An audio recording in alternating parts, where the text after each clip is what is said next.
here is a bit of tying up loose ends about some things I've been working on. Attende, Domine. This is what we went through today. We had an online class. We sort of ran out of time. So I'm doing this to tie up some loose ends and show what I've just been working on after the class. So Attende, Domine goes, Attende, Domine, et miserere, quia peccavimus tibi. Lovely. So we went through another thing. Is it this one? Okay. Yes. Let's get on to this thing. Okay. Attende, Domine. Oh, I'm left off the for that. So I will have to fix this. This is my website, Kids Chant. And these are the colouring in pages that I made to kind of tie up loose ends. Okay. So this reminds me, we've got another thing. Okay. Here we go. Noel Jones put together this wonderful Gregorian chant colouring book. Let's see if I got the right one. Okay. Here is his webpage with the Gregorian chant colouring book for children and adults. It's a sacred music library. So it is available, see, $0 or $7.95. So if you choose an option, download PDF, and you choose it twice. Anyway, it works. Anyway, I have bought it from this webpage, and it looks like this. Okay. We went through one of these pages and coloured it in using a nice... we went all the way down to here. Yes, so you can see the gaudy colouring ins. Noel Jones recommends doing dough as a green colour and fa as a red colour. And then the rest he leaves as black. But some people have like a xylophone or something with the colours on the keys. Or you might have tuned bells or a thing to go on the keyboard, maybe to go across the top of the piano, having a colour code. So if this is the case, you can use your own colours because it's a blank colouring in book. So there's nothing to say that you have to make dough green and fa red. So this is what we're using during the lesson. So if, your kids are talking about colours, then that's the colours that we used in the lesson. So you can see on the website, you go to Kids Chant, see the latest article, and attende.pdf will show you the same thing as out of the hymn book, except as outlines. So you can colour it in with the colours that you want, but make sure that the idea is to keep each note with the same colours, if that makes sense. So maybe with the ABCs, one of the kids was playing on the keyboard, like on a musical keyboard, not a computer keyboard. And so I was going through what notes to play for each pitch. So it starts off, I put it in C because that's the easiest thing. There's no black notes. So you can see I only put in one G here, but they're all repeated on the same pitch. So da da da da da da, bum bum bum bum bum, bum bum bum bum bum bum, la da dum. And that's another thing where I didn't put in they're a bit squished up. So you can see that's an E there because it's on the same line as the E, and that's a D there because it's the same line as the D. So that's the idea with that one.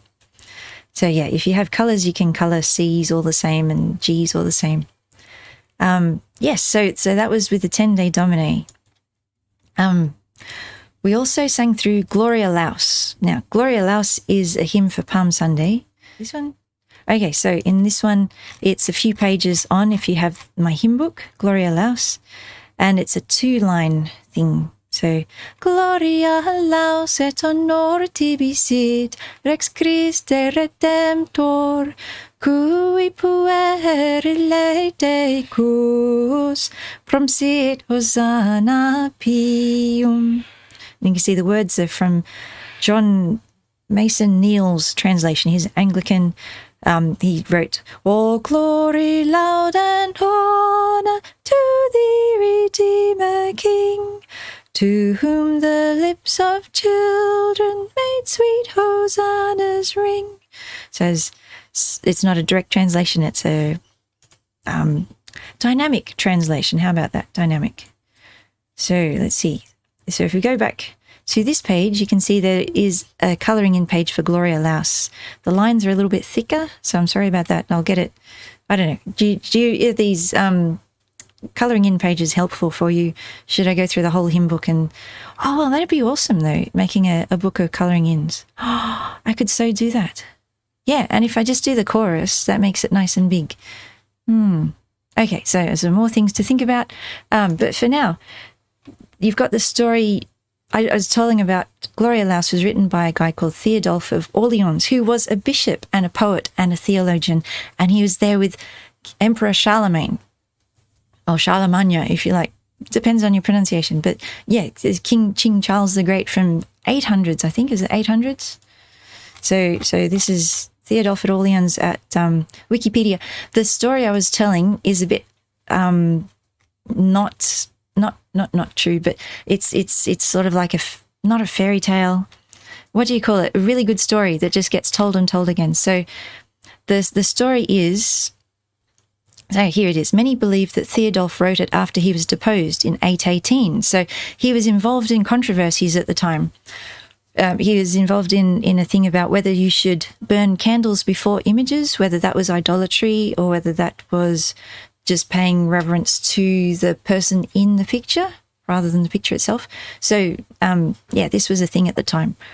But yeah, back to Gloria Laus. The story is he was suspected in a plot against the new emperor, Louis the Pious, after Charlemagne. And so Theodulf would have been in a prison. The story goes that he was singing Gloria Laus as the emperor was going past, and the emperor was so impressed. He loved the thing. He could see that Theodulf must have been much better than he thought, so he let Theodulf out of prison. Okay, because he was in there for political reasons, so it kind of makes sense.